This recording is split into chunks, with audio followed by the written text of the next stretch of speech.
Assalamualaikum warahmatullahi wabarakatuh. Saya Irma, guru prakarya dan kewirausahaan SMA Islam An-Nizam Medan. Nah, kenapa kita harus belajar prakarya? Karena prakarya itu adalah modal awal kita menuju seorang pengusaha. Nah, sebelum kita mulai pembelajaran kita hari ini, ada baiknya kita melafazkan basmalah. Bismillahirrahmanirrahim.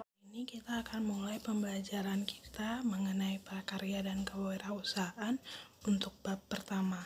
Nah, bab pertama ini kita akan membahas tentang perencanaan usaha kerajinan dari bahan limbah berbentuk bangun datar. Nah, pertemuan kali ini kita akan membahas mengenai pengertian, ide, dan peluang usaha kerajinan dari bahan limbah berbentuk bangun datar. Nah, coba kalian perhatikan gambar berikut ini ya. Nah, gambar di atas merupakan salah satu jenis limbah yang sangat banyak dihasilkan manusia. Indonesia termasuk negara penghasil limbah terbanyak di dunia. Limbah akan mencemari lingkungan jika kita tidak mendaur kembali limbah tersebut menjadi barang yang bernilai ekonomis. Hal yang paling awal dalam sebuah perencanaan usaha adalah melakukan eksplorasi mengenai ide-ide usaha apa saja yang dapat kalian lakukan. Tentunya dengan memperhatikan daya dukung yang kalian miliki, seperti modal, ketersediaan bahan baku, kondisi daerah usaha, atau tenaga kerja yang dibutuhkan.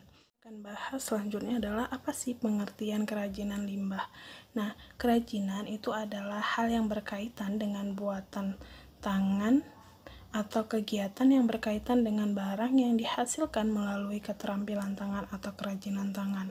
Nah, sedangkan limbah berbentuk bangun datar itu adalah limbah yang berbentuk bangun yang berdimensi 2, yaitu bahan limbah yang memiliki sisi panjang dan lebar sehingga tidak mempunyai ruang, di mana limbah berbentuk bangun datar dapat berupa bidang beraturan seperti lingkaran, segi 4, segi 3, dan bangun tidak beraturan. Contohnya limbah berbentuk bangun datar antara lain bisa daun, kertas, kain perca, dan plastik. Nah, itu pengertian dari kerajinan limbah. Berikutnya, kita akan membahas mengenai kerajinan dengan pemanfaatan bahan dari limbah berbentuk bangun datar. Nah, kerajinan yang pertama itu adalah kerajinan dari limbah kulit jagung. Nah, kulit jagung merupakan limbah pertanian dari tanaman jagung. Kulit jagung kerap kali tidak diperhatikan, bahkan dianggap sampah, sehingga biasanya dibuang. Sampah kulit jagung bisa menjadi benda kerajinan yang sangat bernilai dan bisa mendatangkan keuntungan. Kerajinan dari limbah jagung ini sangat unik dan menarik. Nah, contohnya bisa kalian lihat ya pada gambar. Kemudian, untuk kerajinan yang kedua adalah kerajinan dari daun pelepah pisang.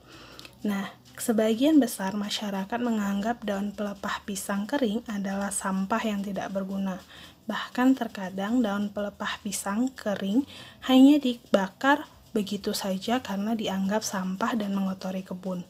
Namun daun pelepah pisang kering dapat dijadikan sebagai kerajinan yang indah dan memiliki nilai ekonomi yang tinggi. Kerajinan tangan dari daun pelepah pisang kering sebaiknya menggunakan daun yang berwarna kuning hingga daun yang berwarna coklat dan benar-benar kering. Nah, contoh hasil kerajinan dari limbah daun pelepah pisang bisa kalian lihat pada gambar ya. Nah, kerajinan yang ketiga adalah kerajinan dari limbah plastik. Nah, apakah di lingkunganmu banyak sampah plastik yang menumpuk? Kalian bingung untuk memanfaatkannya. Nah, maka sampah plastik itu termasuk dalam sampah anorganik yang sulit diurai oleh mikroorganisme. Butuh waktu bertahun-tahun supaya plastik dapat terurai dan akhirnya menyatu dengan tanah. Oleh karena itu, sebaiknya sampah plastik tersebut dimanfaatkan untuk karya kerajinan. Saat ini sudah banyak kerajinan yang dibuat dengan bahan dasar limbah plastik seperti tas, dompet, cover meja, dan juga tempat tisu. Nah, contoh dari kerajinan limbah plastik bisa kalian lihat pada gambar ya. Berikutnya yang keempat, itu adalah kerajinan dari limbah kertas. Nah, Kertas merupakan bagian dari limbah organik kering. Hal ini karena kertas mudah terurai dalam tanah. Meskipun kertas mudah hancur, tidak terkena air, namun jika digunakan sebagai bahan dasar produk kerajinan, kertas tersebut dapat diolah sedemikian rupa sehingga tidak mudah hancur. Caranya yaitu dengan menambahkan kandungan lem atau zat pelindung anti air seperti melamin atau politur. Dapat pula dengan dilapisi plastik. Nah, limbah kertas dapat digunakan sebagai benda kerajinan dengan berbagai teknik seperti teknik anyaman, teknik sobek, teknik lipat, dan juga teknik gulung atau pilin. Nah, untuk contoh kerajinan dari limbah plastik, dari limbah kertas ya, itu bisa kalian lihat pada gambar. Nah, berikutnya itu adalah kerajinan dari limbah kain perca. Kebutuhan sandang manusia yang berupa pakaian merupakan kebutuhan primer sehari-hari yang harus dipenuhi. Produksi pakaian yang dilakukan oleh para penjahit atau konveksi menghasilkan banyak limbah kain yang biasa disebut kain perca. Limbah kain perca dapat dibuat sebagai bahan dasar kerajinan yang cukup unik dan menarik. Bahkan busana itu sendiri dapat dihasilkan dari kain-kain perca yang dijahit bersambung-sambungan. Bagi sebagian orang, ada juga yang berminat pada busana jenis ini karena unik. Sekarang sudah semakin banyak orang melirik produk kerajinan berbahan kain perca, karena selain murah juga desainnya unik. Nah, untuk contoh kerajinan dari limbah kain perca bisa kalian lihat pada gambar. Nah, yang berikutnya itu adalah kerajinan dari limbah kardus. Kardus bekas terkadang menjadi sebuah benda yang menumpuk dan memenuhi ruangan sehingga mengganggu pemandangan, dan kadang dibuat begitu saja di tempat sampah. Nah, saat ini banyak sekali kardus bekas yang ada di lingkungan kita. Itu dikarenakan hampir setiap barang kebutuhan kita sehari-hari menggunakan kardus sebagai pembungkusnya. Bagi seorang yang berjiwa wirausaha, maka alangkah lebih bagus bila kardus tersebut dimanfaatkan menjadi sebuah kerajinan unik dan juga memiliki nilai seni yang tinggi. Nah, untuk contoh kerajinan dari limbah kardus bisa kalian lihat pada gambar ya. Berikutnya, kerajinan yang ketujuh adalah kerajinan dari limbah sisik ikan. Nah, sisik ikan pada umumnya hanya dibuang karena dianggap sebagai limbah yang tidak bermanfaat. Ternyata sisik ikan dapat dimanfaatkan untuk benda kerajinan, pada umumnya untuk kerajinan aksesoris. Setiap ikan menghasilkan sisik yang berbeda ukuran dan ketebalannya. Sisik ikan kakap sering digunakan sebagai produk kerajinan karena sisiknya lebih terlihat kokoh, tebal, dan besar dibandingkan sisik ikan mas atau mujair. Limbah sisik ikan bisa dijadikan sebagai bahan utama pembuatan aksesoris seperti anting-anting, cincin, kalung, bros, dan gelang. Hasilnya terlihat unik, artistik, dan menarik. Nah, contoh dari kerajinan dari limbah sisik ikan bisa kalian lihat pada gambar ya. Kemudian yang terakhir adalah kerajinan dari pecahan keramik. Nah, pecahan keramik ternyata dapat dimanfaatkan untuk kerajinan atau hiasan. Pecahan-pecahan keramik dapat dijadikan sebagai hiasan mozaik atau hiasan yang lainnya. Biasanya mozaik dari pecahan keramik disusun untuk membuat gambar bercorak abstrak dan background dari suatu gambar, atau untuk melapisi dinding dan lantai agar terkesan unik. Nah, untuk contoh dari kerajinan pecahan keramik bisa kalian lihat pada gambar. Nah, itulah tadi kerajinan dengan memanfaatkan bahan dari limbah berbentuk bangun datar. Berikutnya, kita akan bahas nih gimana sih kerajinan limbah bangun datar berdasarkan kondisi wilayahnya. Nah,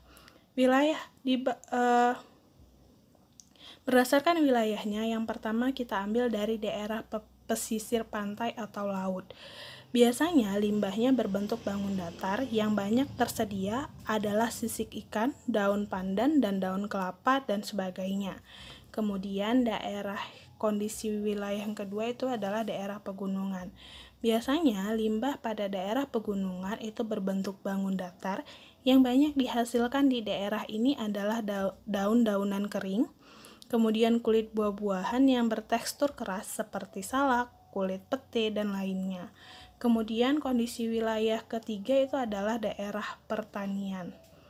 Nah, daerah pertanian itu biasanya limbahnya berbentuk bangun datar yang didapat pada daerah ini seperti jerami padi, kulit jagung, batang, daun singkong, kulit bawang, dan lainnya.